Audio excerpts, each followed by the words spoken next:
Now back.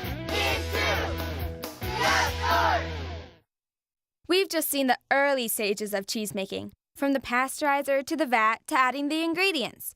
Let's go see what those ingredients have done. What kind of cheese is being made in this vat? This vat will be feta. So feta cheese has a different culture than Swiss cheese or cheddar cheese? Exactly. They're all different, and you're right. We've added all these flavors, so we pick up the flavor profiles of feta. I also heard you have to pay close attention to the acid and pH levels in cheese. Why?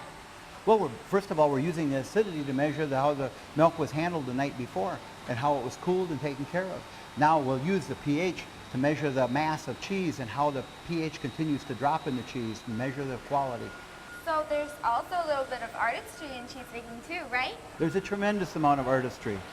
It's up to the artisan to know when it's going to be added and when the changes will come. Even though it's a scientific property, it's entirely up to the artisan to know when it's going to happen. So what do you do with it now? It kind of looks like Jell-O. Actually, it looks like a big piece of Jell-O. What we're going to do now is it's got body, so we're going to cut it into cubes.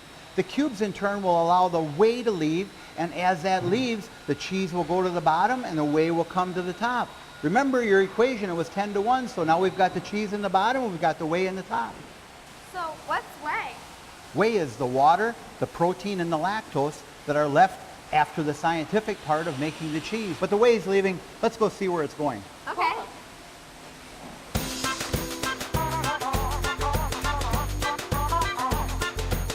You've probably heard of protein drinks and bars, but did you know that most of them use whey, a byproduct of cheese making?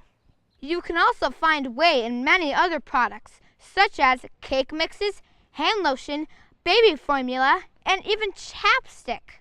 Way cool, huh? So now that all the whey is out, you can get pretty crafty with the cheese, can't you? Absolutely. When we talk about the artisan is the cheesemaker who comes up with the flavor. That's where the craft comes from. Now we're going to add the different flavors to the cheese. It could be an herb from the Far East. It also could be peppercorn. It could be any extravagant flavor that we're looking for to advance the flavor in the cheese. Awesome. So there really is an art to making cheese. There's no question. As the cheese goes away, we'll continue to expand on its flavors all the way through. So once all the flavors have developed, what's the next step? The next step would be an affinage and aging. What? An affinage, it's a French word. It refers to the caves. This affinage that we're talking about happens to be that it changes. We rely on the affinage of cheese to create our flavor profile.